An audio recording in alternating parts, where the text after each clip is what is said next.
message. The future is not set.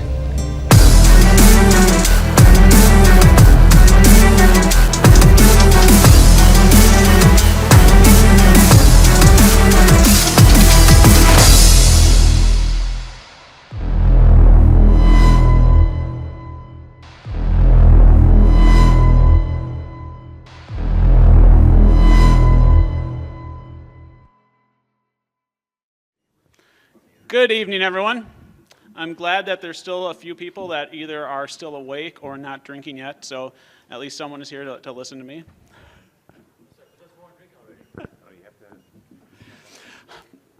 We're entering into a new era where the line between reality and fiction is becoming increasingly blurred. Deepfakes are just the beginning of this new revolution. This is really, it's from a great book there if you haven't read it. I don't know if you can see it back there, but Deepfakes, the Coming Infocalypse, which I feel like is exactly where we're going, that we can no longer trust anything that we see. Just because you hear someone's voice, see someone's face, it doesn't mean anything. And that's what we're going to talk about a little bit tonight. If my clicker will work. There we go. Decoding Deepfakes, AI's dual role in digital deception and detection. Before we get into it, a little bit about me. Kyle Hinterberg, I'm a QSA, a CISSP, CISA, AWS, SCS. Senior manager at LBMC. Also the president-elect at the ISACA Madison chapter. If you want to join the ISACA, you really should.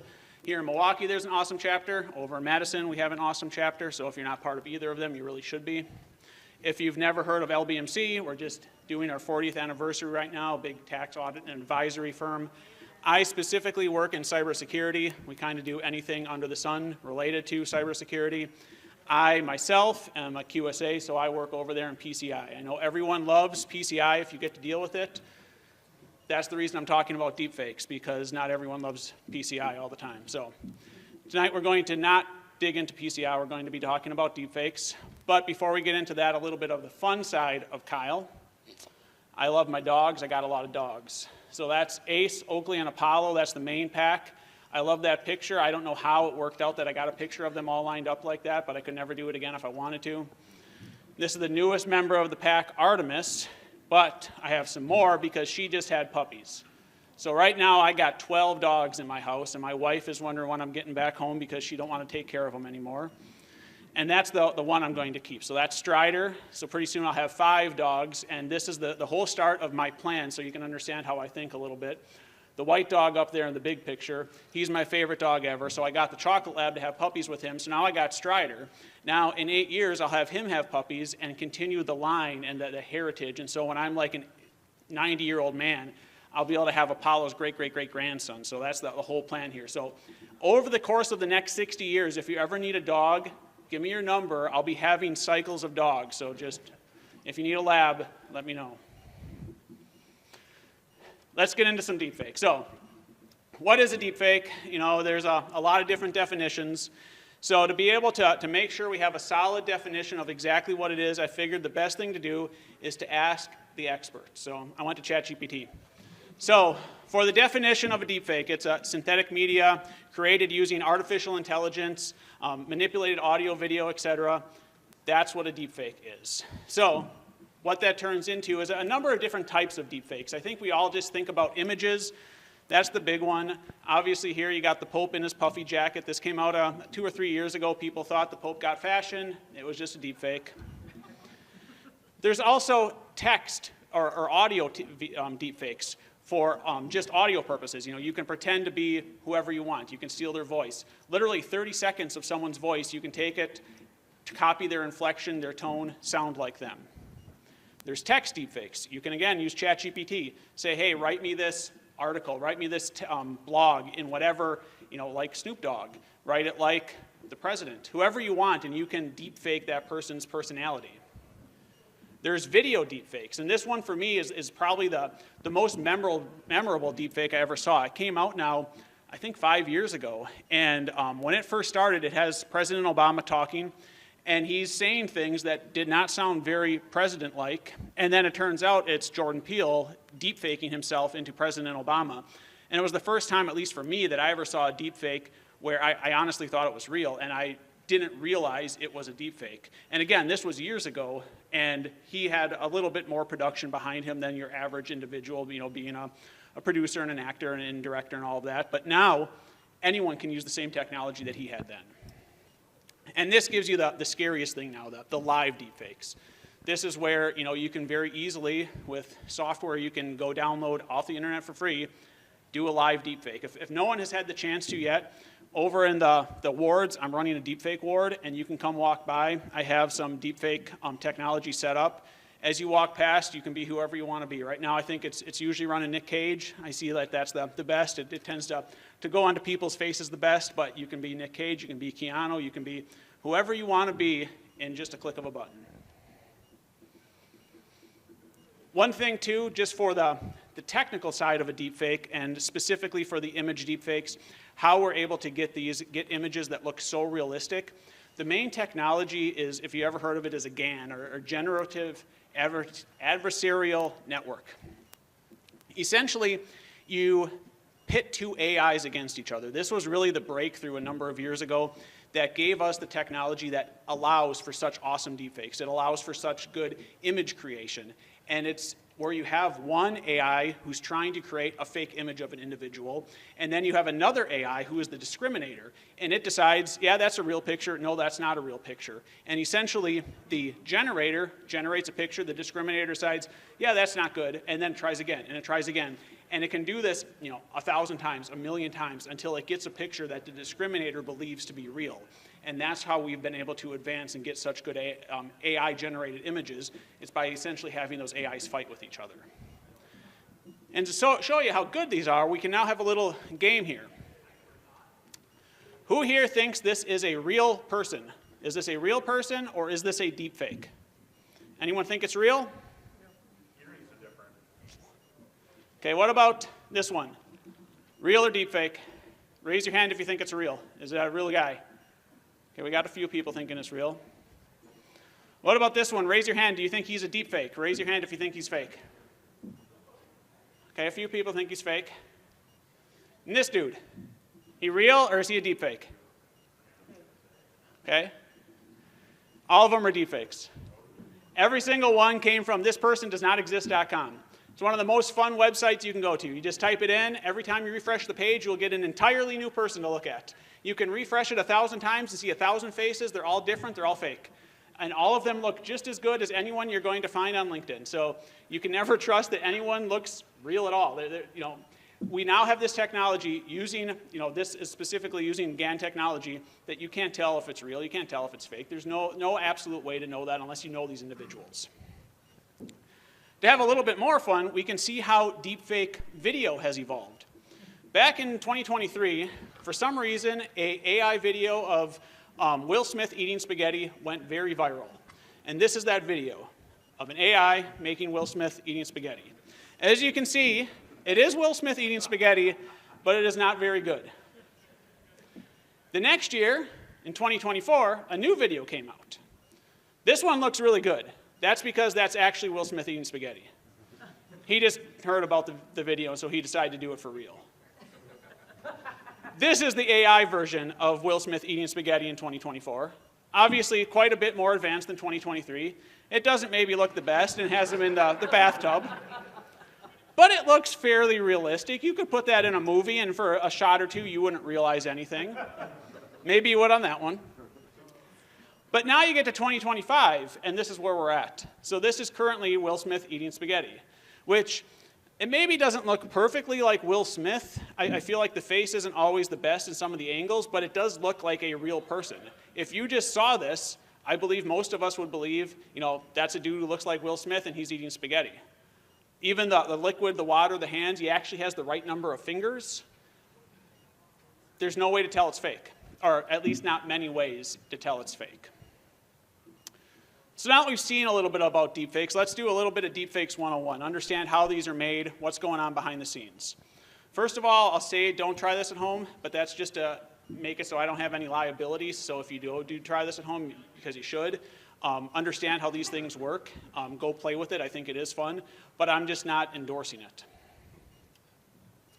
And you can obviously go out on most app stores and you can get like face swaps, and that's kind of what this is doing, but it's not as good or as powerful as what you can do on your home computer with a little bit of free technology. So right now the most popular, I would say, is DeepFaceLab. This is the one that if you've looked on YouTube and looked at deepfake videos, there's one creator out there who will swap Arnold Schwarzenegger into just about any movie, anything that has happened. That's likely, he hasn't announced it, but I'm pretty sure he's using DeepFaceLab.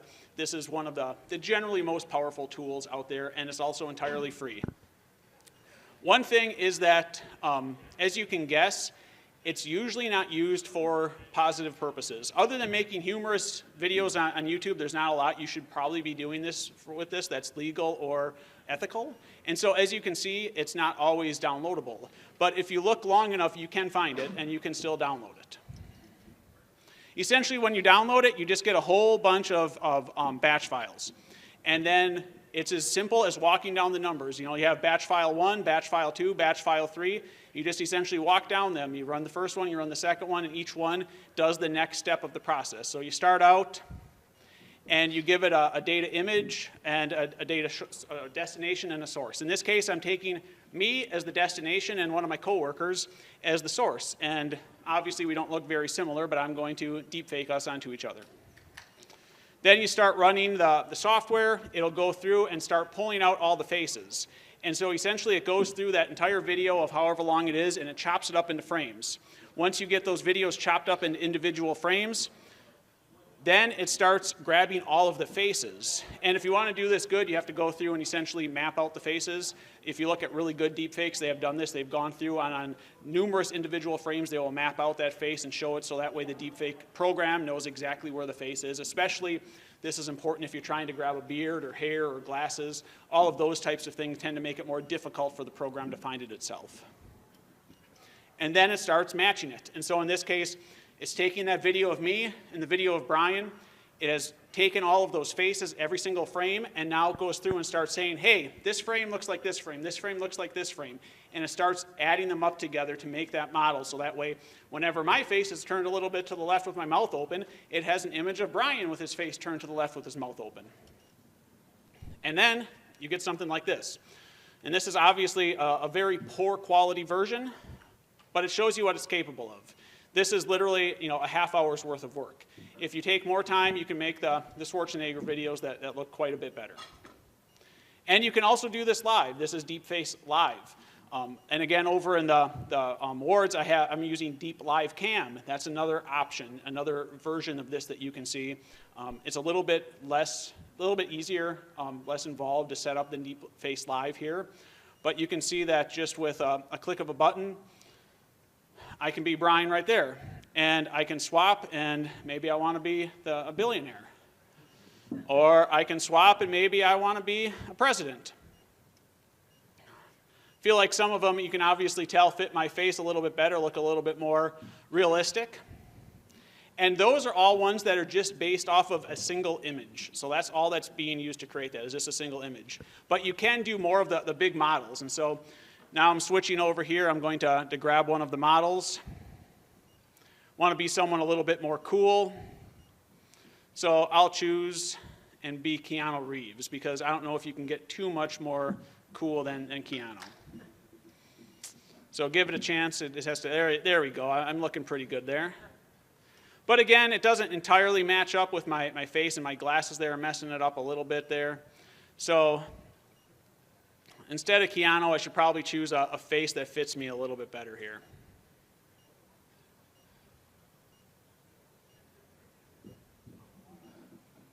There we go. I think that's the face for me right there.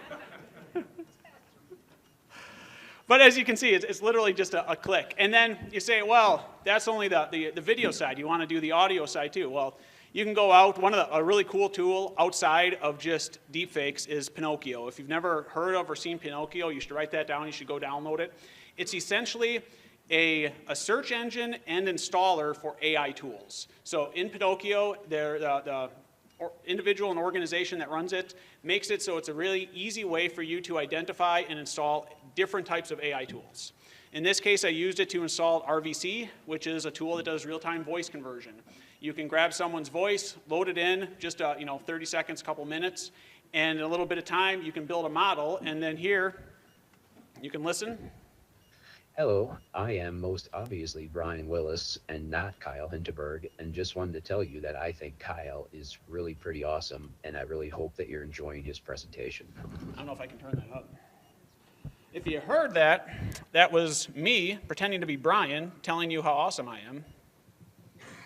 I think that might be as loud as I get.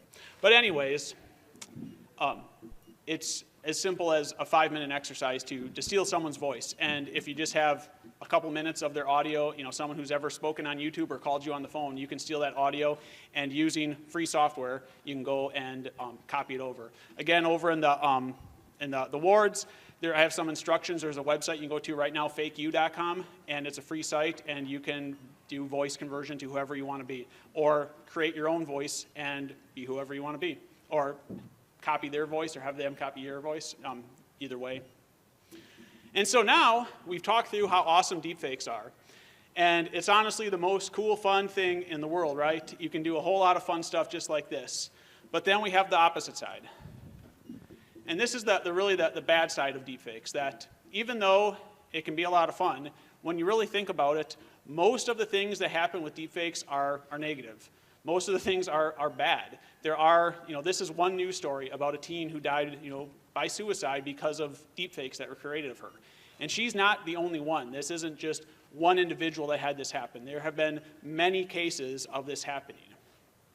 And it's beyond just that. There's, politicians. As you know, we just went through a very contentious political race, and there was a lot of deepfakes being involved. You can clone voices. This is the one there I think was kind of really egregious, was someone took MLK Jr.'s voice and used it to endorse him for political office, which just seems, beyond unethical. Using it for blackmail, pretending to make people say things they didn't say. There's been cases of people, making individuals do things that they didn't do. People pretending to be doctors or other individuals of, potential renown, saying, hey, you should do this, when they're just deepfaking them. And one of the big things for people here, trying to protect organizations and companies, is all the people who've been scammed out of millions. I'm sure you've all heard the stories of, individuals deepfaking people and saying, hey, I'm the CFO, here's my picture, you can see me, you can talk to me, now authorize my $20 million transaction. And because you can see me and you can hear me, you think it really is me, but it's not. This is a slide that I really think it's from last year, and it showed the explosive growth of AI-powered fraud from 2022 to 2023. And so if you look at those numbers on there, you'll see like over in Japan, it's 2,800.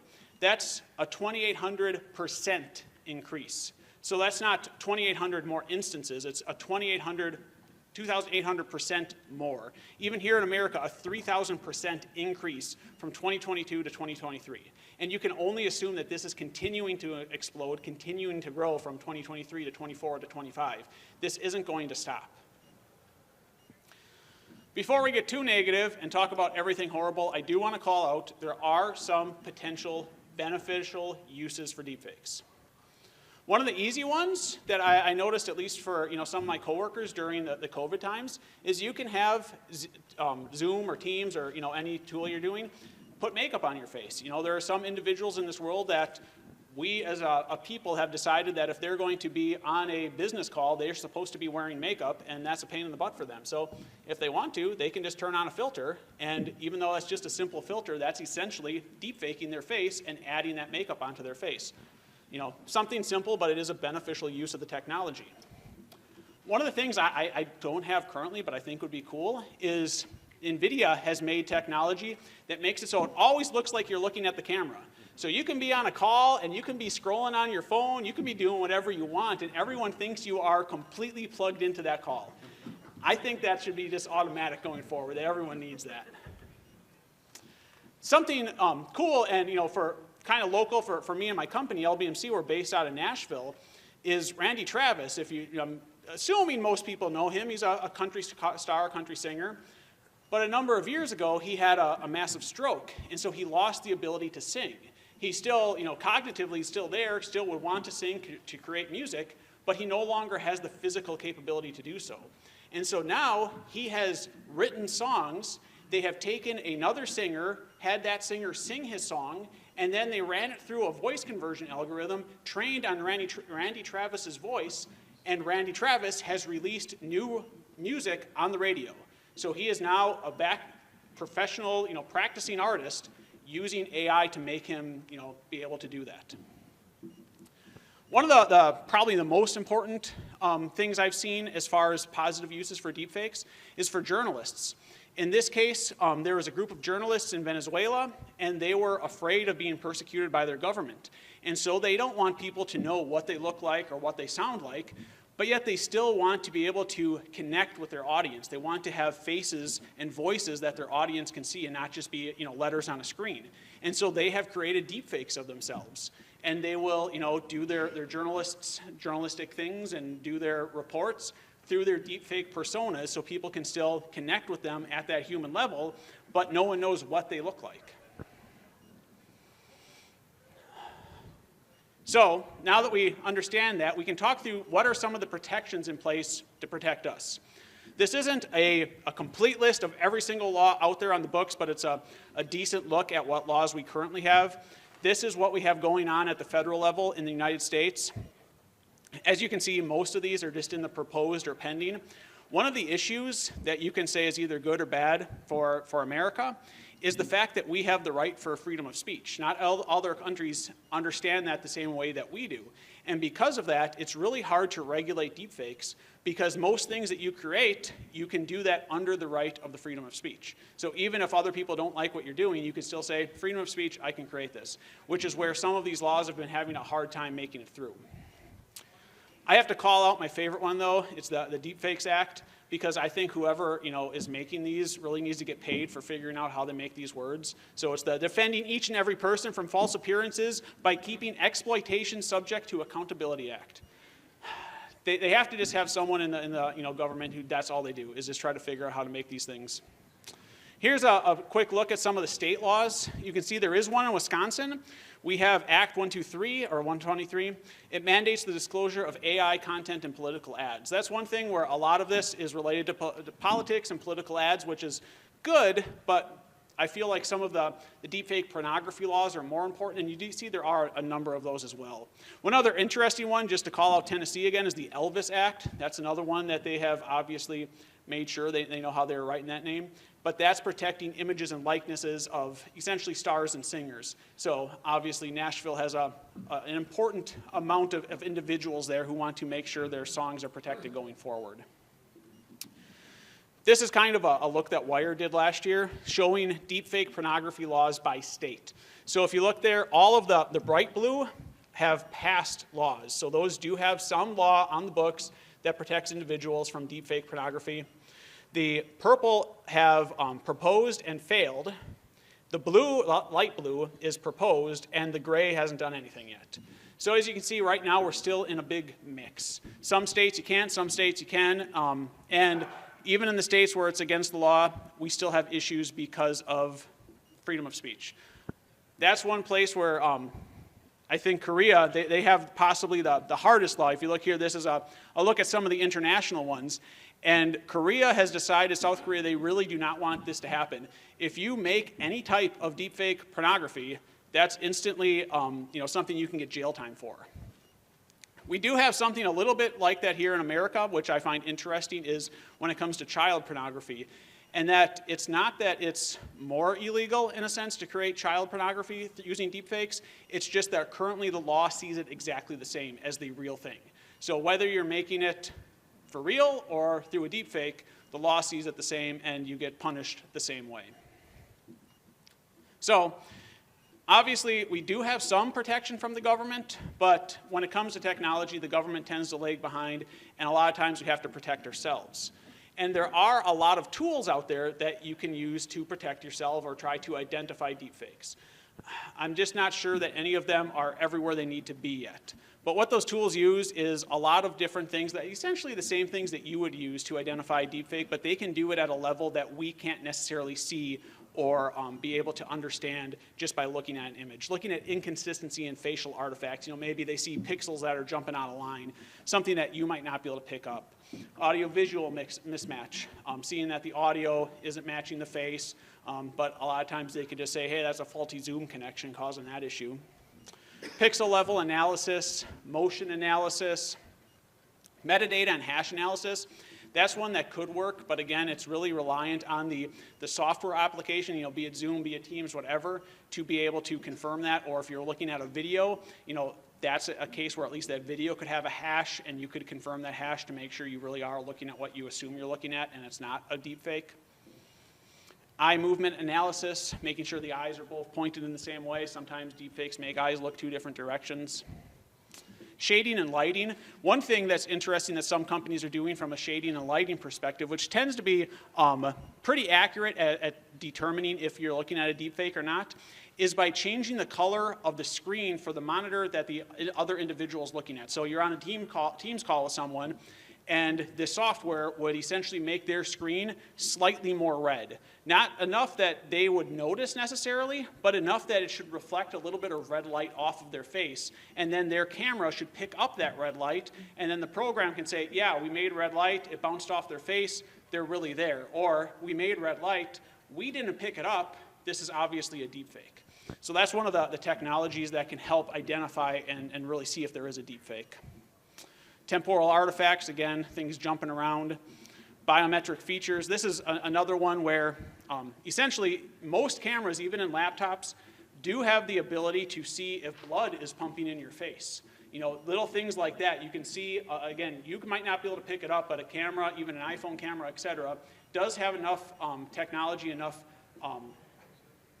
ability to pick that up and see that, yeah, this is an actual living individual. But even with that, one of the problems is escalation. As soon as that's what we're all relying on, then they'll just make it so the deepfake pulses. One of the coolest things that came out last year was eye analysis, and this was kind of a little bit of a happenstance where we use technology to identify galaxies in space and determine how far away they are based on the way the light from the sun or other solar bodies are bouncing off of them. And they're now using that same technology to look at eyes of people and seeing how the light is bouncing off of eyes.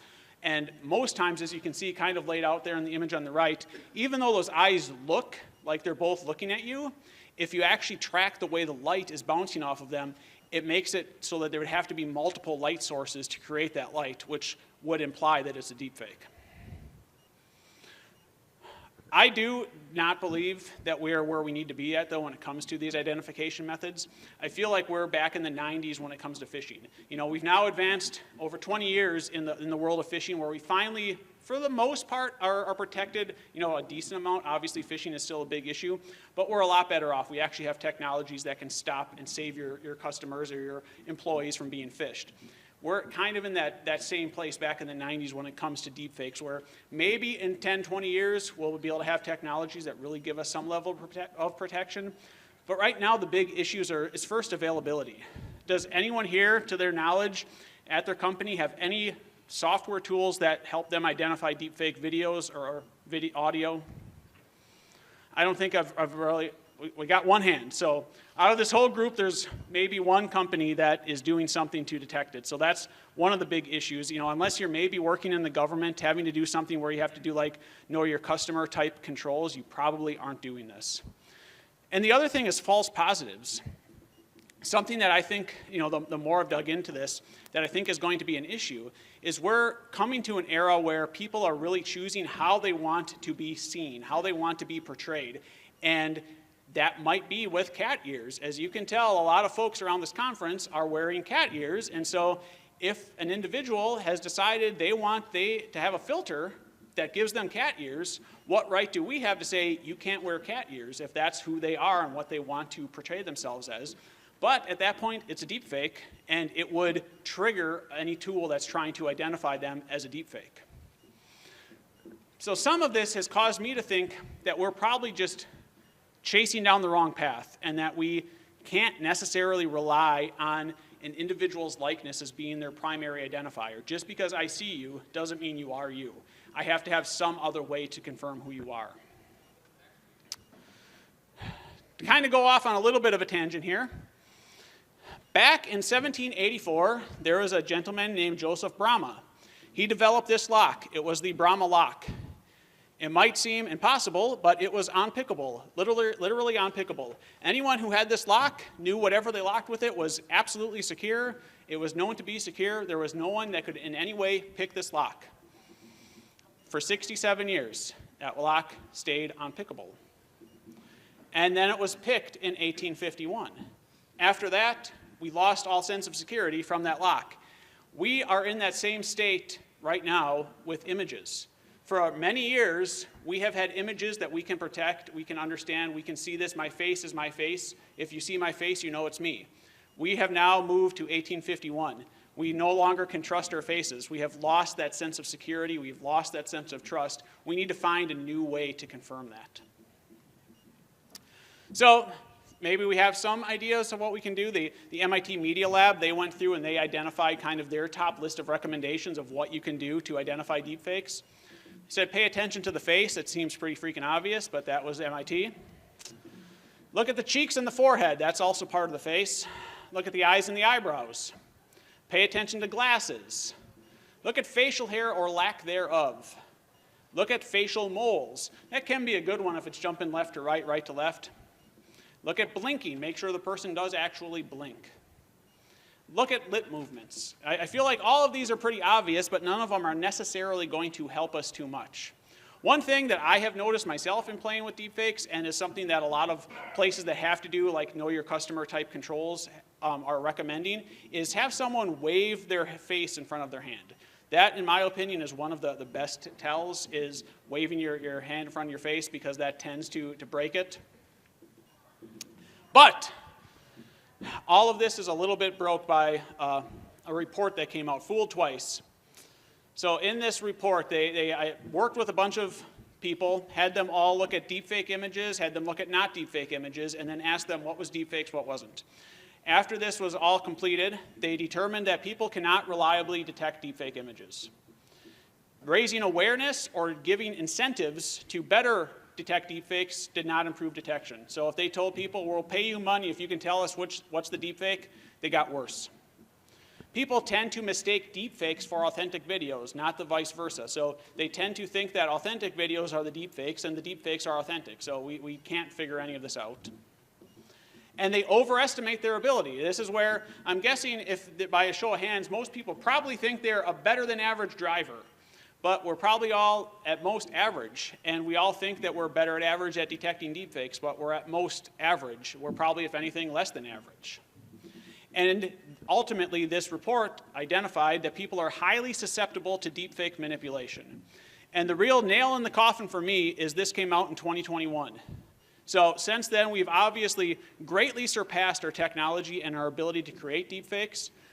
And we have not gotten, at least as far as I'm concerned, any better at detecting them. So trying to identify and detect a deepfake yourself is a losing game. You can't do it. So my recommendations is that you completely forget all of that. Don't worry about if it's a deepfake or not, and just go back to social engineering awareness. If you get a call or a video call or whatever it might be out of the blue, are they trying to give you urgency or pressure? Are they unusual requests, emotional manipulation? Is it unexpected? Is your boss all of a sudden calling you through WhatsApp? Requests for money, trying to make you transfer $20 million. Inconsistencies in communication. Unfamiliar links, don't click the link. Impersonation of authority, someone being your CEO because they like to FaceTime you on the weekend. Too good to be true offers. Unusual behavior. This is really all we have. In my opinion, it kind of sucks. We have all this technology that is able to make such awesome deepfakes, and we do have some technology that can detect them, but I don't think it's worth trusting them, or at least I wouldn't recommend relying on that, and it just goes back to the basics. Last year was one of the best examples, I think. There was a Ferrari executive. he was supposedly contacted by the CEO of Ferrari. And this was, I believe, actually through WhatsApp. And at first this exec was like, hey, why are you contacting me through WhatsApp? And the supposed CEO said, well, we're going to be doing this big deal over in Europe, and I want to make sure it's kind of, you know, on the down low, and no one knows about this, and I have to keep it secret and quiet. We can't be talking about this. I don't want it in our email system. And so this went on for a while, and the exec really thought it was real, and eventually he just couldn't determine if it was accurate or not, if it was real, and this person was asking him to do things, and he thought it was his boss. So then he asked the guy, hey, what was the name of the book I lent you last week? And that completely ended the conversation. And so that's where we're at. You know, if you are talking to someone, you know, it's to the point where maybe you have a secret word that you talk to your family and even maybe your team at work about and say, hey, this is the secret word. You know, we don't ever share this through digital means. We only share it in physical means. If there's ever a time that I call you and you don't know if it's me, I should be able to provide you with this secret word. Or maybe it's something more like this. You say, hey, what did we have for breakfast yesterday? Hey, when did I pick you up? What's my car like? Something that only they would know, something that only you would know, and not relying on something like a voice, like a video, because you can't trust that. The truth of the matter is we live in this on-reality of deepfakes, and we're not going to get back. It's only going to get better. It's only going to get worse. You know, again, come check out the ward and see how easy it is to make you look like Nick Cage. And right now, that's just running on my personal computer. Nothing high-tech, nothing high-end. And in another year, it's going to get better. It's going to get worse, depending on the way you look at it. So that's where we're at. I don't know where I'm at for time. If I got some time for questions, if anyone has any questions.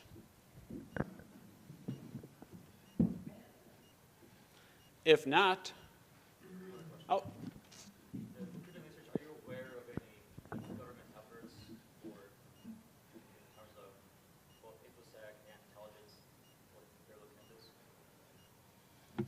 at this? The most I know, and the question was if the government's looking into this from InfoSec and intelligence, is I know that a lot of government organizations do leverage some level of technology to identify deepfakes, but at the same time, it's not working. Just last year, there was a case where an individual contacted a senator and was, I believe it was a senator, it was either a senator or a representative, and was asking about our war plans or tactical strategy plans in the Ukraine. And they got very specific, and the individual, the senator or representative, whichever one it was answering the questions until the questions got to be very precise and like strangely specific. And he assumed he was talking to an individual from Ukraine.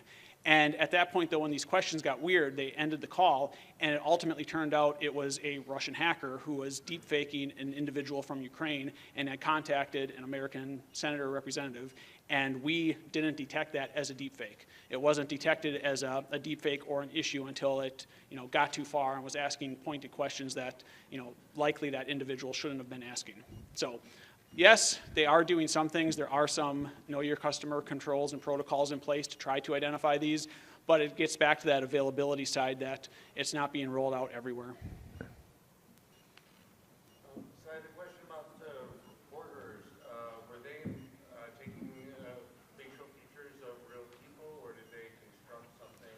I believe they were just constructing fakes, and so just using kind of like a thispersondoesn'texist.com, something like that, and just creating entirely AI-generated personas. And so that feeds into what you were just talking about, where it seems like we're going to a world where we're all potentially going to have filters, face makeup, what have you, the eye contact stuff. So it's all going to be fake. So what value would detection necessarily do for us if everything is just expected to be default same? Exactly. I'm totally on the same way, that I think that we're moving to a point where in another 5 years, the assumption is going to be that whoever you're talking to is either a fake or is in some way manipulated, be it makeup, be it cat ears, be it whatever. And so you can't assume that there is or isn't any technology altering an individual's likeness. And so you're better to just rely on the social engineering side of it. And, you know, if they're trying to do something stupid, don't do it. You know, rely on your emotions more than what your just eyes are seeing. So is face-to-face still safe? Probably. We haven't quite made it, I don't think, to the world of the, the masks that, you can entirely steal someone, but, I don't know. I think face-to-face is probably safe. So, like, let's say my face was being used to, like, talk to someone else. Do we have, like, legal ownership over that? Yes and no. Technically, you do to a degree. If you are a famous person, you have more ownership over it because that's always the fair way to do things. So as just an individual, you don't have as much as you would like. And the big thing is going to be if you can prove that whatever they're doing is in some way illegal. So that's where like a lot of the deepfake pornography laws are coming from. But if they are just using your likeness to do something that they can claim to be parody, then you don't necessarily have any ability to stop them from doing it. Again, that's where there's already been some precedent where people are having, different political individuals say things, and the opposite side is claiming it's freedom of speech to be able to make manipulations as long as they're claiming parody or saying that this is an AI deepfake, but we all know that, that little bit of a snippet might get taken and put out of context, and then, people believe it's real. If there's no other questions, thank you all. Come check me out at the war. Oh. Identity theft.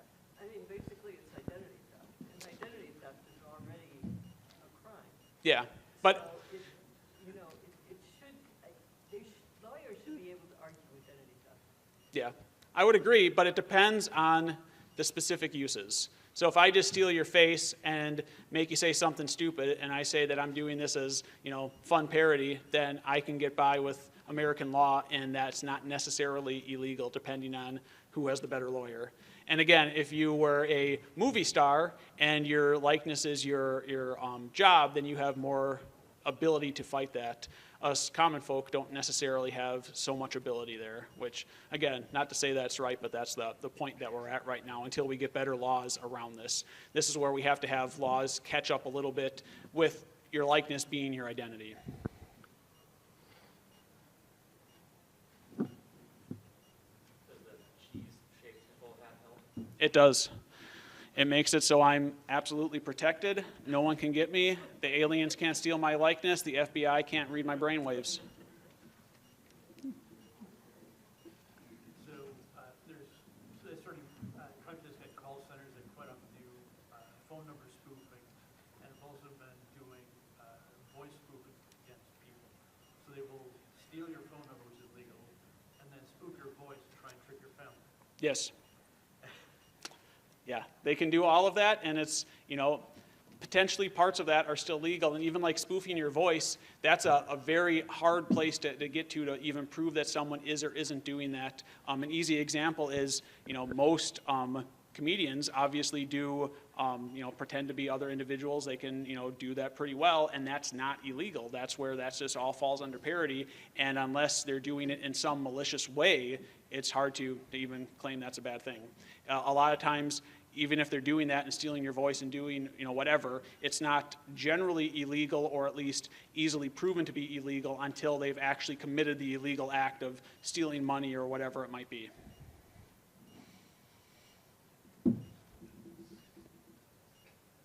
Thank you all very much. Have a good night.